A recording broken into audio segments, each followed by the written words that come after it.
नमस्कार, जी बिजनेस में आपका स्वागत है। आप देख रहे हैं पावर ब्रेकफास्ट। आपके साथ मैं हूं मानसी दवे। हफ्ते का पहला कारोबारी सत्र और विदेशी बाजार संकेत अच्छे दिख रहे हैं क्योंकि एशियाई बाजार की शुरुआत अच्छी होती हुई फिलहाल आप देखेंगे। सबसे पहले एसजीएक्स निफ्टी 15,050 के लेवल्स पर करीब 56 अंकों की बढ़त के साथ फिलहाल शुरुआत करते हुए, वहीं हांगकांग के बाजार में भी अच्छी बढ़त के साथ करीब 426 अंकों की तेजी देखने को मिल रही है। साथ ही जापान के निक्केई की अगर बात करें, यहाँ पर भी 400 अंकों की बढ़त के साथ ही आप देखेंगे। तो एशियाई बाजार की तस्वीर जैसे कि आप देख सकते हैं, हरे निशान के साथ खरीदारी के साथ ही शुरुआत होती हुई। साथ ही डाउ फ्यूचर्स की अगर बात करें, 75 अंकों की मजबूती डाउ फ्यूचर्स में देखने को मिली। लेकिन शुक्रवार के ट्रेडिंग सेशन में विदेशी बाजार में अगर अमेरिकी बाजार की बात करें, उतार चढ़ाव भरा सेशन देखने को मिला। विस्तार से समझते हैं विदेशी बाजार के संकेत कैसे रहे, कौन से ट्रिगर्स हैं जो कि फोकस में रखने हैं, पिछले हफ्ते के लिए कौन से ट्रिगर्स थे जिसका इंपैक्ट आज देखने को मिल सकता है। सब कुछ विस्तार से समझते हैं दीपांशु भंडारी से। Deepanshu, good morning. बताएं विदेशी बाजार के संकेत क्या कुछ इंपॉर्टेंट है? Good morning Mansi. और अच्छे संकेत आते हुए दिख रहे हैं। पिछले हफ्ते की सुस्ती के बाद जो कंसोलिडेशन रहा, थोड़ी गिरावट वाला हफ्ता रहा, उसके बाद आज सुबह एटलीस्ट आप कह सकते हैं कि ग्लोबल बाजारों से अच्छे संकेत आपको दिख रहे हैं। अगर आप देखें तो एसजीएक्स निफ्टी में अच्छी बढ़त है, डाउ फ्यूचर्स की ठीक ठाक शुरुआत हुई है, बाकी के जो एशिया के बाजार हैं वहां पर भी पॉजिटिव एक्शन बनते हुए दिख रहा है। अब देखते हैं ये सस्टेन होते हैं कि नहीं। हालांकि पिछला हफ्ता एकदम कंसोलिडेशन वाला रहा और इसलिए आपने देखा कि फ्राइडे के सेशन में भी लगभग वैसा ही एक्शन रहा जितना बाकी हफ्ते में हमने देखा। अच्छी शुरुआत के बाद अमेरिकी बाजारों में नया रिकॉर्ड लगा, पर नया रिकॉर्ड बनाने के बाद डाउ 150 अंक फिसलकर एकदम सपाट बंद हुआ। आप देख सकते हैं कि एब्सोल्यूट फ्लैट क्लोजिंग थी, 1 पॉइंट की भी गिरावट नहीं थी। तो आप देख सकते हैं कि कितना कंसोलिडेशन वहां पर चल रहा है। इसके अलावा अगर आप देखें तो ये जो मुनाफा वसूली का दौर हम देख रहे हैं वो जारी रहा। स्पेशली जो दिग्गज टेक्नोलॉजी स्टॉक्स हैं, एक बार फिर से वहां पर दबाव आते हुए दिखा। हालांकि ब्रॉडर मार्केट में वहां पर भी बढ़िया एक्शन आजकल चल रहा है और हमने देखा कि जो उनका स्मॉल कैप इंडेक्स है रसल 2000, उसमें 2% की तेजी रही। तो ब्रॉडर मार्केट में एक्शन बढ़िया था, पर कुछ दिग्गज टेक्नोलॉजी शेयर्स और अन्य सेक्टर्स में मुनाफा वसूली दिखी। इसके अलावा बॉन्ड यील्ड के बढ़ने से भी हम देख रहे हैं कि इक्विटी मार्केट्स में लगातार दबाव का माहौल बन रहा है। तो देखना पड़ेगा कि वो ट्रेंड इस हफ्ते भी जारी रहता है कि नहीं। यूरोप के बाजारों की बात करें तो यहां पर 5% तक की आपने तेजी देखी है। कच्चा तेल ये पिछले हफ्ते फिर से फिसला था। फ्राइडे के दिन दूसरा दिन था जब फिसला था, $63 के नीचे आया। हालांकि अब हम आज सुबह देख रहे हैं कि वहां पर भी रिकवरी आते हुए दिख रही है। सोना भी निचले स्तरों से संभला है, लगभग 8 महीने के निचले स्तर से सोने को भी हमने संभलते हुए देखा है। पर आपको नजर रखनी पड़ेगी कॉपर, इस हफ्ते ये कमोडिटी एक्शन में रहेगी। 9 साल की ऊंचाई पर कॉपर प्राइसेस फिलहाल ट्रेड करते हुए दिख रहे हैं और पिछले हफ्ते भी 7.5% की बढ़त रही। तो ऑयल एंड गोल्ड के अलावा कॉपर पर भी आपको नजर रखनी चाहिए। चलिए, तो बिल्कुल विदेशी बाजार के संकेत, शुरुआती संकेत एशियाई बाजार से अच्छे देखने को मिल रहे हैं। लेकिन अब आगे बढ़ते हैं और जान लेते हैं कि शुक्रवार के कारोबारी सत्र में संस्थागत निवेशकों ने क्या किया। एफआईएस डीआईएस का एक्शन एक बार देखिए। खरीदारी के आंकड़े एफआईएस की तरफ से आते हुए जरूर दिखे हैं। कैश मार्केट में एफआईएस ने करीब 119 करोड़ की खरीदारी की है। वहीं वायदा बाजार में एफआईएस की बड़ी खरीदारी है, 4,796 करोड़ की खरीदारी वायदा बाजार में एफआईएस की तरफ से आती हुई। हालांकि कैश मार्केट में 1,175 करोड़ की बिकवाली डीआईएस कर रहे हैं। तो क्लियरली वायदा बाजार और कैश मार्केट में एफआईएस की अच्छी खरीदारी है। डीआईएस की बिकवाली कैश मार्केट में जारी देखने को मिल रही है। लेकिन जहां पर हम देख रहे हैं एशियाई बाजार से संकेत अच्छे आते हुए दिख रहे हैं। भारतीय बाजार के लिए मंथली एक्सपायरी का हफ्ता है, तो यहाँ पर आज के लिए पहली रणनीति हफ्ते का सेटअप कैसा होना चाहिए, सबसे पहले ये जान लेते हैं। रुक करते हैं हमारे स्पेशल सेगमेंट का, जहां हम रोज बात करते हैं जी बिजनेस के मैनेजिंग एडिटर अनिल सिंघवी से।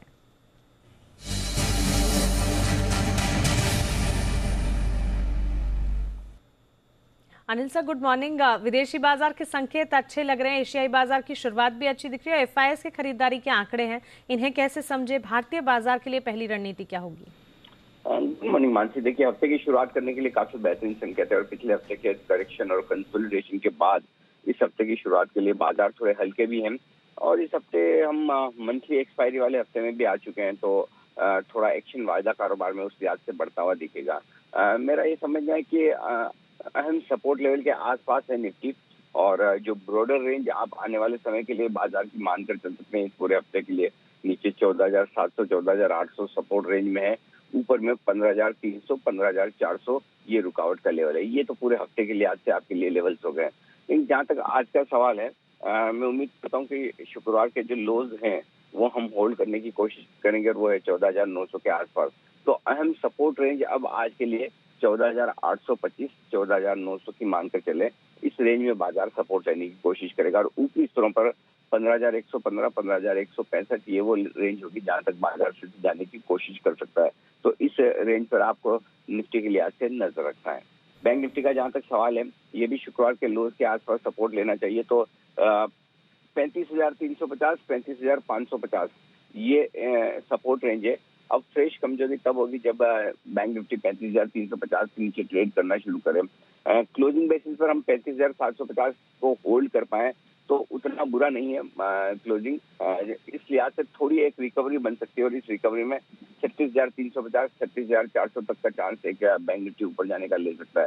तो मेरा ये समझना है कि एक मजबूत शुरुआत होने के बाद हल्की फुल्की प्रॉफिट बुकिंग आपको थोड़ी आती दिखेगी, लेकिन फिर से आप नए हफ्ते में निचले स्तरों पर बाइंग आते हुए देखेंगे। तो जो पैनिक या जो थोड़ा डर या जो थोड़ी गिरावट का रुख पिछले हफ्ते था, उससे थोड़ी बेहतर ट्रेडिंग आज देखने को मिल सकती है। बिल्कुल अनिल सर, शुक्रिया ये पहली रणनीति और बाजार पर आपका नजरिया हमें बताने के लिए। तो क्लियरली यहाँ पर अच्छी शुरुआत के पूरे संकेत देखने को मिल रहे हैं, खरीदारी के मौके भी दिखते हुए यहाँ पर मिलेंगे। वहीं पिछले हफ्ते के मुकाबले आज और ये हफ्ता जो है भारतीय बाजार के लिए काफी अच्छा साबित होता हुआ दिख सकता है। निफ्टी के लिए ट्रेडिंग रेंज सपोर्ट जोन 14,825 से 14,900 की आप मानकर चलें। ऊपरी रेंज 15,115 से 15,165 की निफ्टी के लिए होगी। वहीं बैंक निफ्टी 35,350 से 35,550 इस दायरे को बैंक निफ्टी के लिए मजबूत सपोर्ट के तौर पर मानकर चलें और 36,350 से 36,400 ये बैंक निफ्टी के लिए ऊपरी रेंज होगी।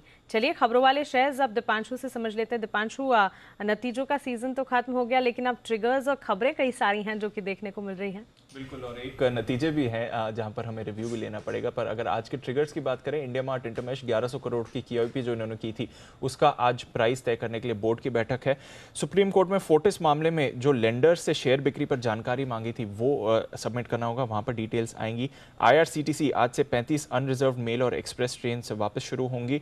साथ ही कोरोना के बढ़ते प्रभाव में महाराष्ट्र में हमने देखा है अमरावती में 1 हफ्ते का लॉकडाउन है जो आज शाम से शुरू होगा। और साथ ही सोशल गैदरिंग्स, रिलीजियस गैदरिंग्स और पॉलिटिकल गैदरिंग्स पर सरकार ने रोक लगा दी है।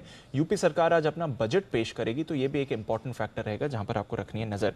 महिंद्रा CI यहां पर कंसोलिडेटेड नतीजे आए, ठीक ठाक नतीजे रहे। 13% आय में आपने उछाल देखा है। कामकाजी मुनाफा 15% बढ़ा है। मार्जिन एकदम स्टेबल रहे हैं।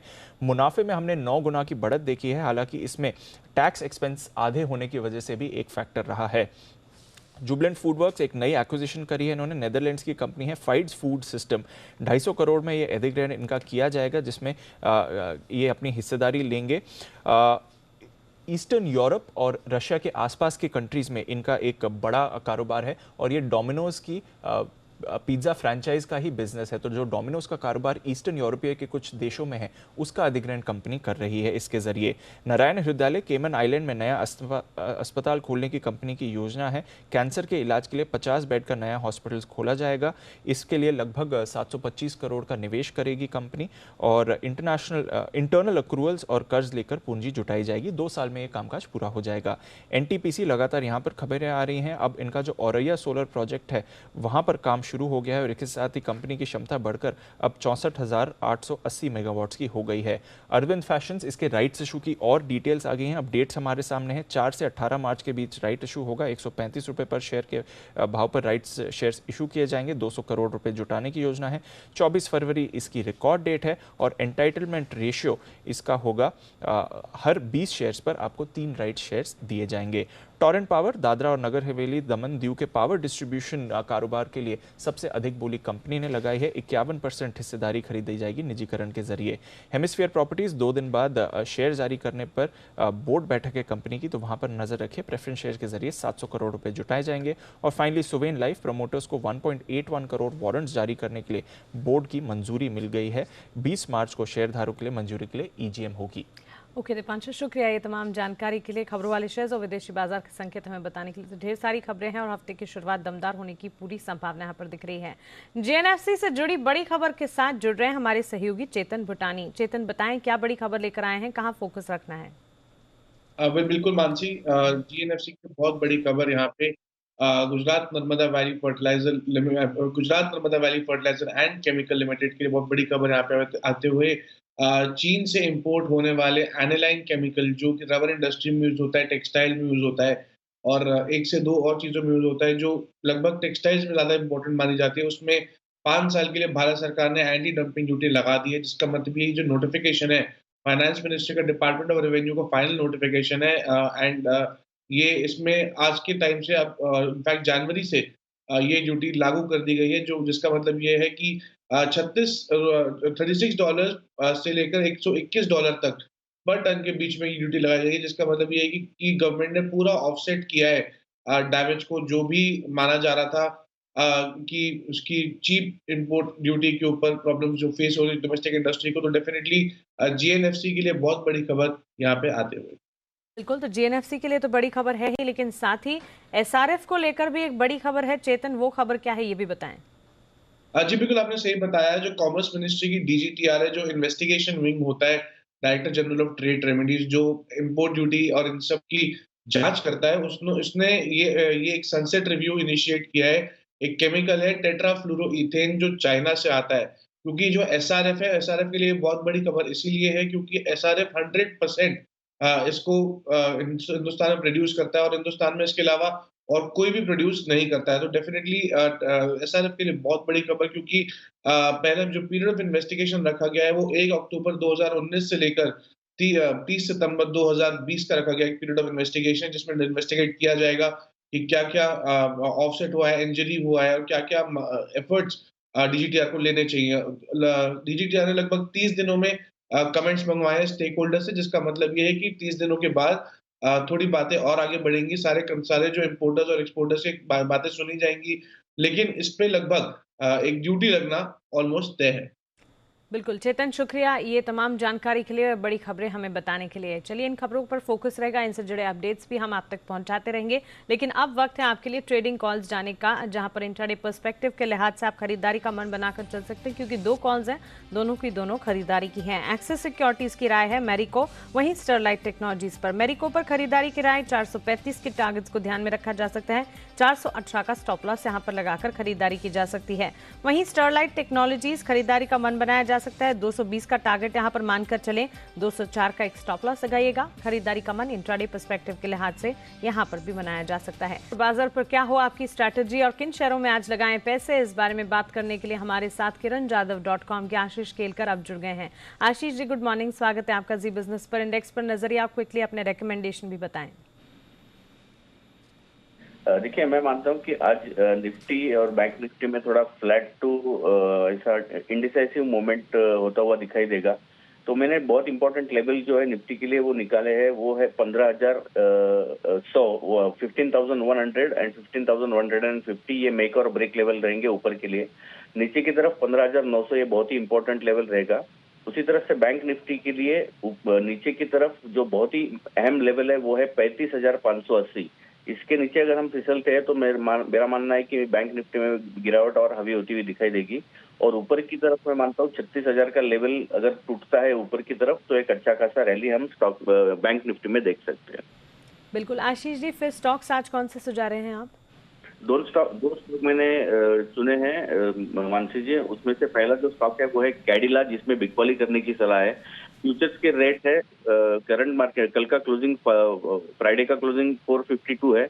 मेरा स्टॉप लॉस रहेगा 458 का। मेरा पहला लक्ष्य रहेगा 444 का और दूसरा लक्ष्य रहेगा 440 का। दूसरा स्टॉक रहेगा टाटा केमिकल, जिसमें खरीदारी करने की सलाह होगी। स्टॉप लॉस 614 का होगा, पहला लक्ष्य 632, दूसरा लक्ष्य 637 का। जी बिल्कुल आशीष जी, शुक्रिया ये रेकमेंडेशन हमें बताने के लिए और हमारे साथ जुड़ने के लिए। चलिए अब कमोडिटी बाजार का जायजा लेते हैं और कमोडिटी बाजार पर आपकी रणनीति क्या हो ये बताने के लिए हमने बात की मोतीलाल ओसवाल कमोडिटीज़ के अमित सजीजा से। उनकी रेकमेंडेशन अब आपको बता देते हैं। अमित सजीजा की राय बुलियन मार्केट पर गोल्ड में खरीदारी की है। यहाँ पर 46,000 के लेवल्स पर खरीदारी का मन बनाकर चल सकते हैं। 46,450 के टारगेट्स को मानकर चलें। 45,700 का एक स्टॉप लॉस यहाँ पर लगाइएगा। सिल्वर में भी खरीदारी की राय, मार्च कॉन्ट्रैक्ट 68,600 के लेवल्स पर खरीद सकते हैं। 70,000 के टारगेट्स यहाँ पर देखने को मिलेंगे। वहीं 67,800, 67,800 का एक स्टॉप लॉस लगाना होगा। कच्चे तेल की जाल को देखते हुए यहाँ पर भी खरीदारी का मन बनाया जा सकता है। फरवरी कॉन्ट्रैक्ट 4,280 के लेवल्स पर खरीदारी कीजिएगा। 4,380 के टारगेट्स को मानकर चलें। 4,220 का एक स्टॉप लॉस यहाँ पर लगाएं। तो क्लियरली बुलियन मार्केट और कच्चे तेल की चाल पर यहाँ पर अमित की तरफ से हमें कॉल्स मिलती हुई खरीदारी की तरफ। आगे बढ़ते हैं और अब वक्त है FIR का, यानी कि FI इन्वेस्टमेंट रिपोर्ट्स का।